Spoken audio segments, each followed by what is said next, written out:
The 13th flash.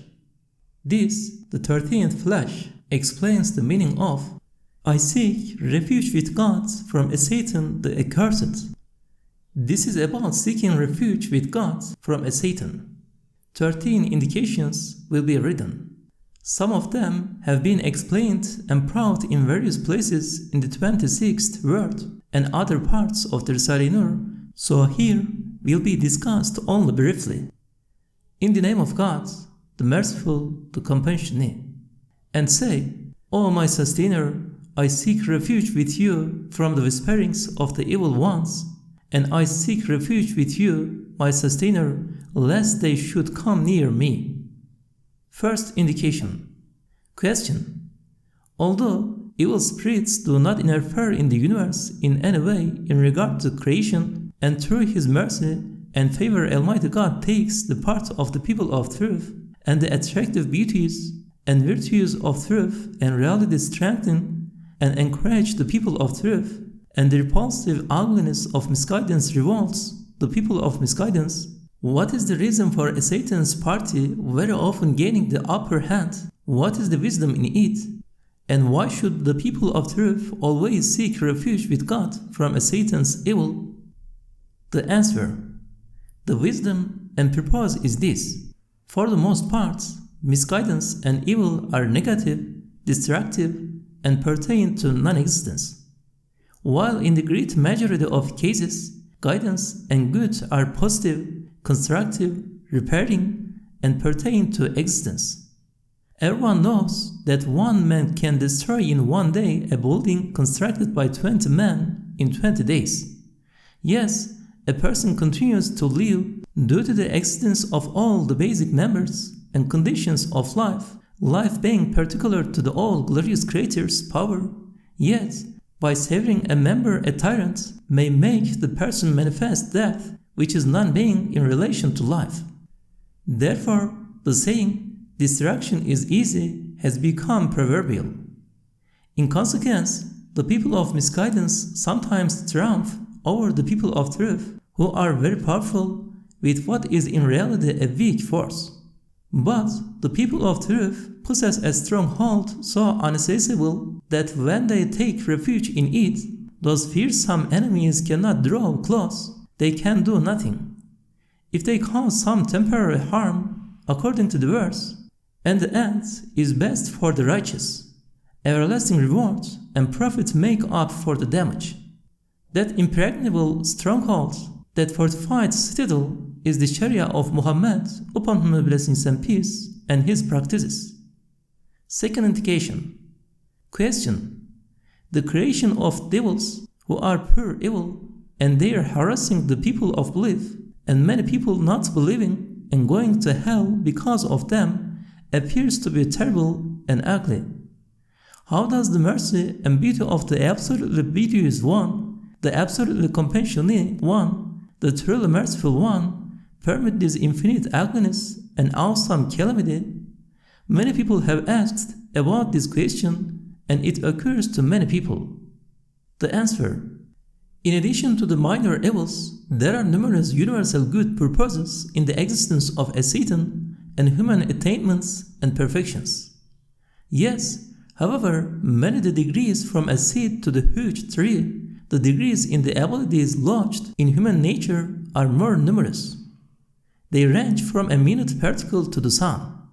For these abilities and potentialities to develop, action is required, a transaction is necessary. In such a transaction, the action of the mechanism of progress is triggered through striving, and striving occurs due to the existence of evil spirits and harmful things.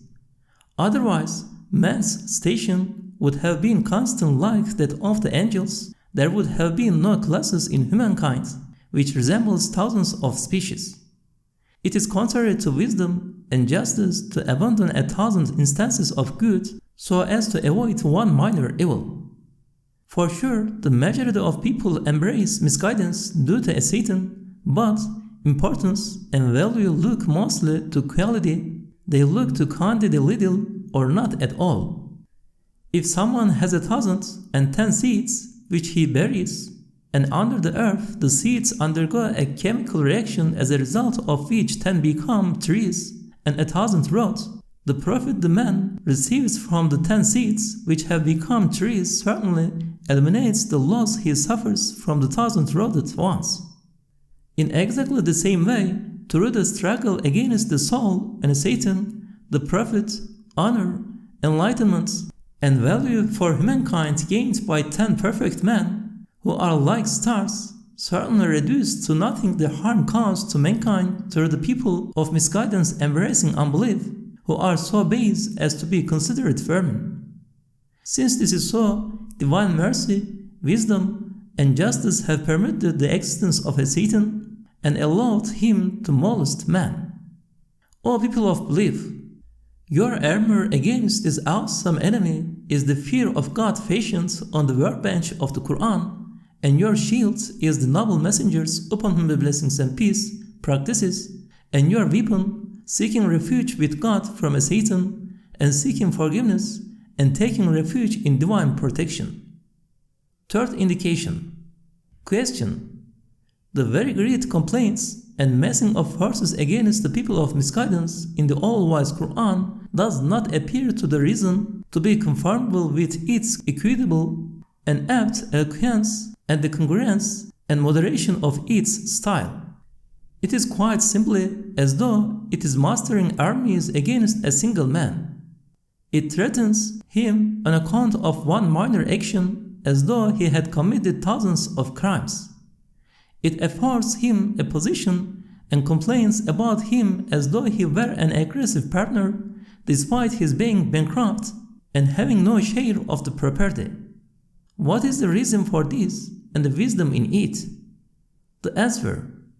The reason for it is this: because the evil spirits and those who follow them take the path of misguidance, they can cause great distraction with a small act, and they can violate the rights of many creatures and cause much harm with a small deed. For example, by some small action or neglecting a small duty, a man on a king's large merchant ship can be the cause of all the efforts of those employed on it, and all the fruits of their labor being lost and going for nothing. The illustrious owner of the ship therefore complains about and threatens the rebellious man in awesome fashion on account of all his subjects who are connected with the ship. And he inflicts a terrible punishment on him, taking into account not his insignificant action, but its dreadful results, not in his own name, but in that of the rights of his subjects. In exactly the same way, through their apparently insignificant mistakes and sins, the people of misguidance, Satan's party, who are on the ship of the earth, together with the people of guidance, transgress against the rights of numerous creatures and nullify the results of their elevated duties. The monarch of pre-eternity and post-eternity's awesome threats and complaints about them, therefore, and his mobilization of forces against them are pure wisdom within perfect eloquence and are most apt and appropriate. It is in conformity with the requirements of the situation, which is the definition of eloquence and its basis. And it is free of exaggeration, which is wastefulness in words.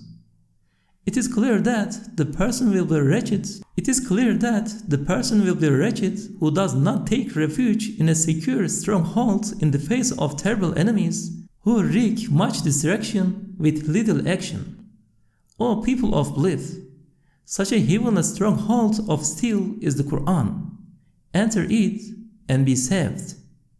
Fourth indication. Investigative scholars and the people of illumination have agreed that non-existence is pure evil and existence pure good. Yes, in the great majority of cases, good, virtues, and perfections are based on existence and are related to it.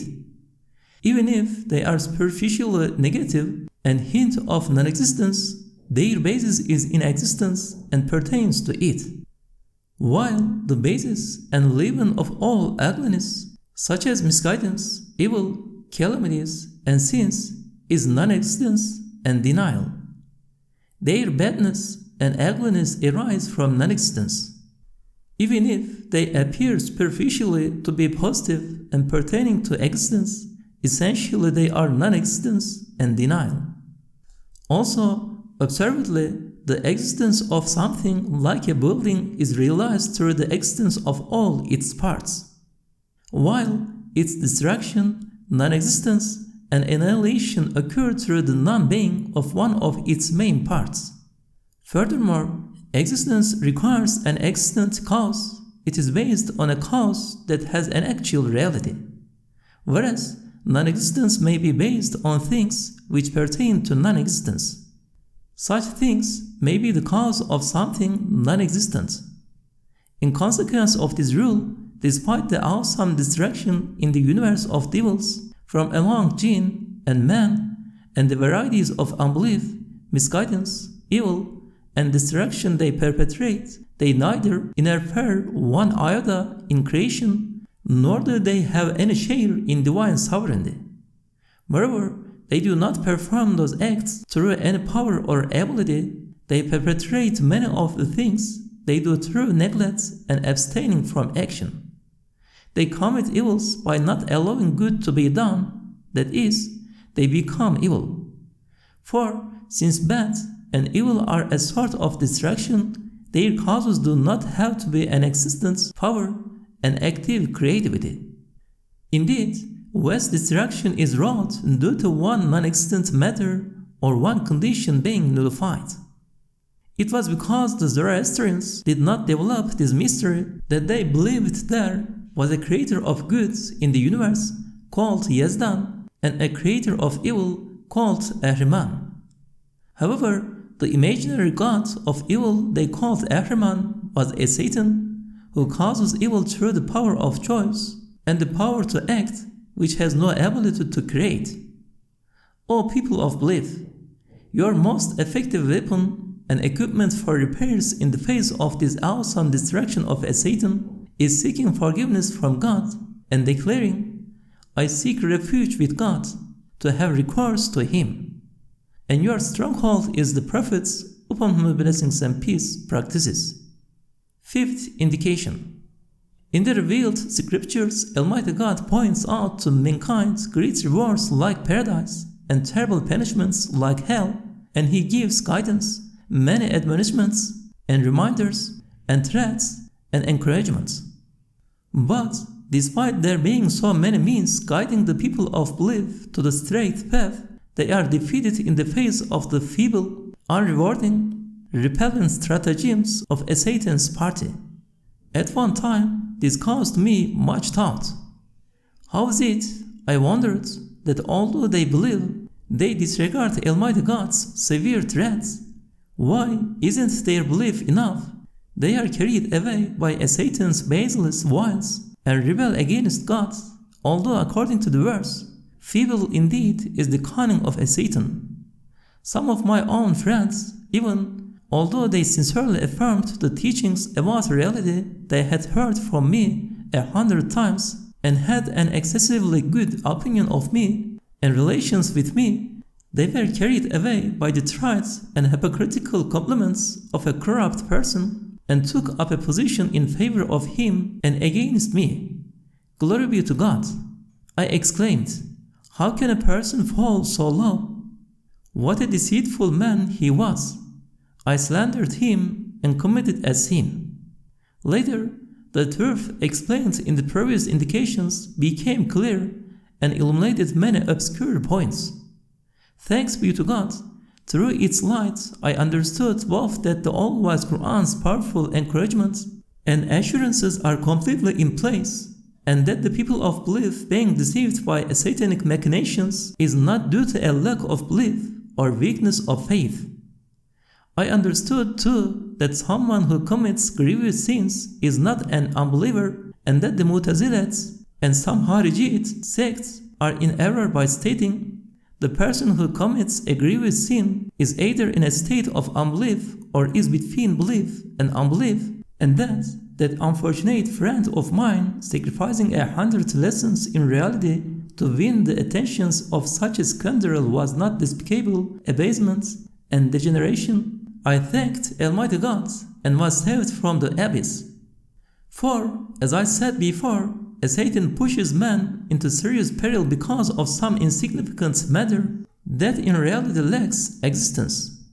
Moreover, man's soul always listens to Satan, and his powers of anger and animal appetites are like both receivers and transmitters of Satan's whisperings.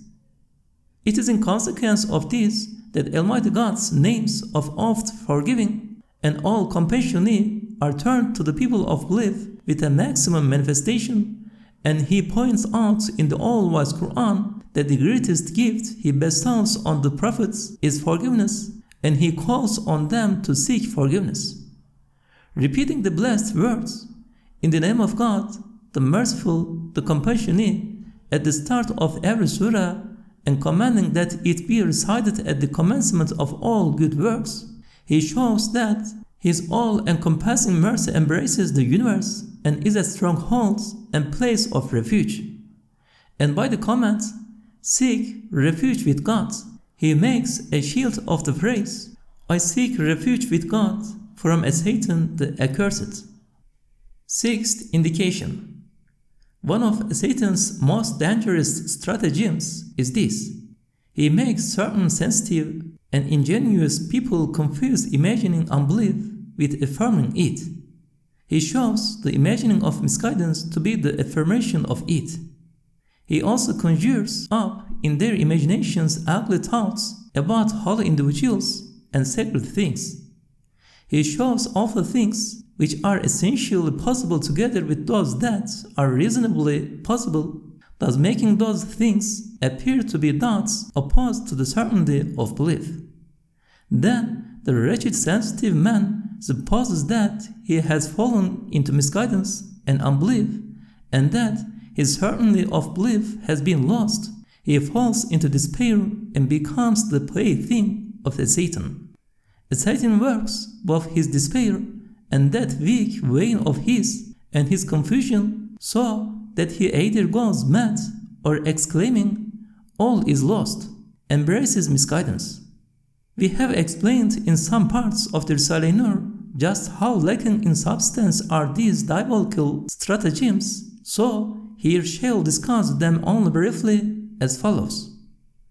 Just as a snake's image in a mirror cannot bite, nor the similitude of fire burn, or the reflection of filth soil, so the reflections of unbelief and association of partners with God cannot corrupt belief, nor the shadows of misguidance, or the imaginings of ugly abuse and words in the mirror of the imagination or of thought change faith, or damage respectful courtesy. For the well-known rule goes, to imagine abuse is not abuse, to imagine unbelief is not unbelief, and to conceive of misguidance is not misguidance. As for the question of doubts in belief, possibilities that are essentially possible do not belie the certainty of belief and do not harm it.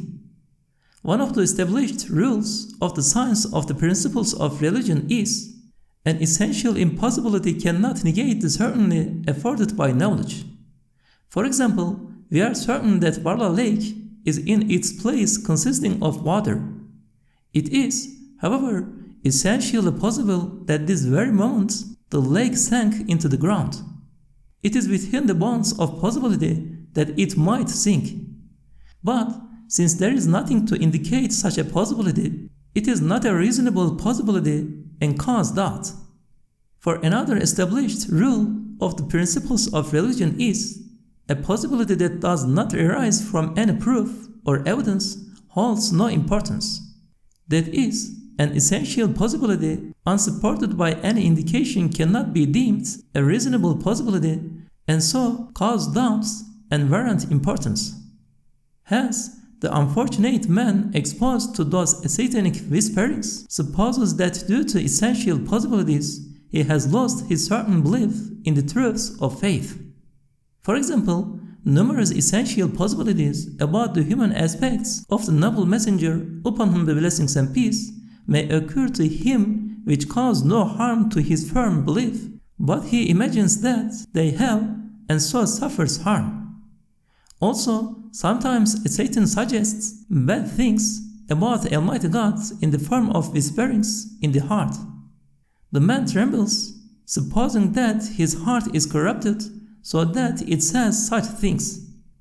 But his fear and trembling and lack of consent shows that those words did not come from his heart, they rather came from satanic whisperings and were important and caused to be imagined by Satan. Also, among man's subtle faculties are one or two that I have been unable to specify. They do not heed the will and power of choice and probably should not be held responsible. Sometimes they govern, do not listen to the truth, and incline towards wrong. Then Satan whispers to the man, "You are not capable of attaining to reality and belief, so you involuntarily attempt what is futile and fruitless. That means your fate has condemned you to perdition." The wretched man falls into despair and is ruined. The believer's stronghold in the face of the former stratagems of Satan are the truths of belief and incontestable matters of the Quran, the limits of which have been defined by the principles of the purified exacting scholars. And in the face of the latter stratagems, the believer's stronghold is to seek refuge with God and to attach no importance to them. For the more importance is given them, the more it attracts attention to them, and they grow and swell. The believer's antidote and remedy for such spiritual wounds is adhering to the practices of the Prophet, upon whom be blessings and peace. Seventh indication. Question. The Mu'tazila authorities considered the creation of evil to be evil and therefore did not attribute the creation of unbelief and misguidance to God, as if by so doing they were exonerating him. They misguidedly said, man creates his own actions.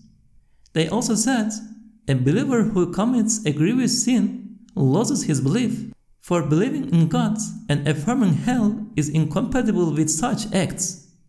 Out of fear at a minor prison sentence in this world, a man restrains himself from acting contrarily to the law, so if he commits serious sins, which infers disregard of divine wrath, it certainly points to his lack of belief.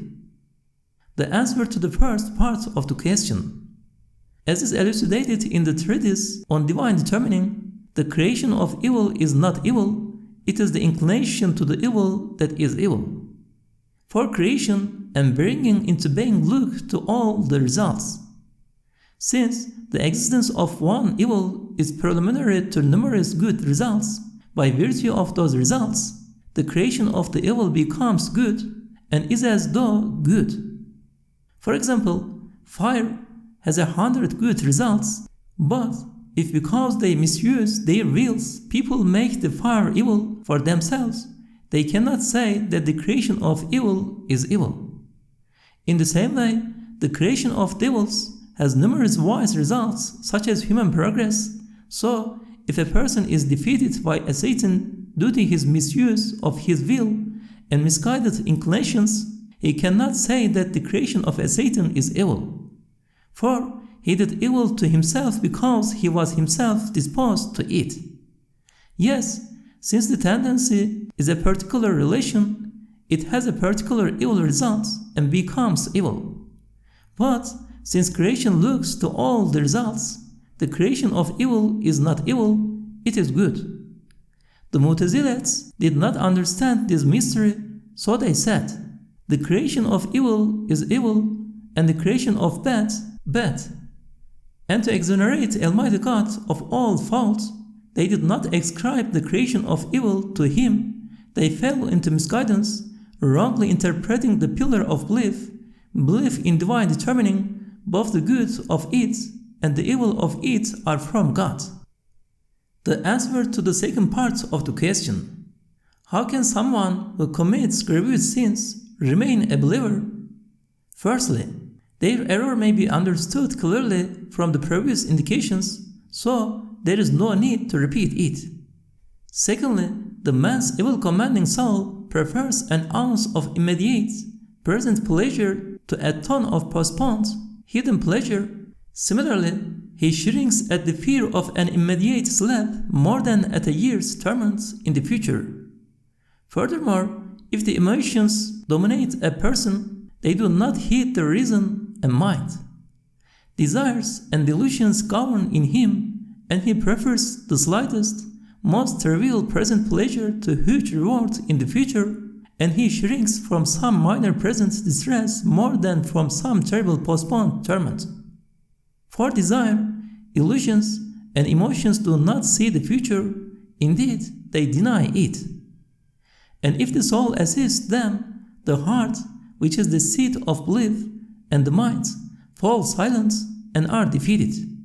In which case, committing grievous sins does not arise from lack of belief, but from the defeat of the heart and mind by the predominant emotions, desires, and illusions.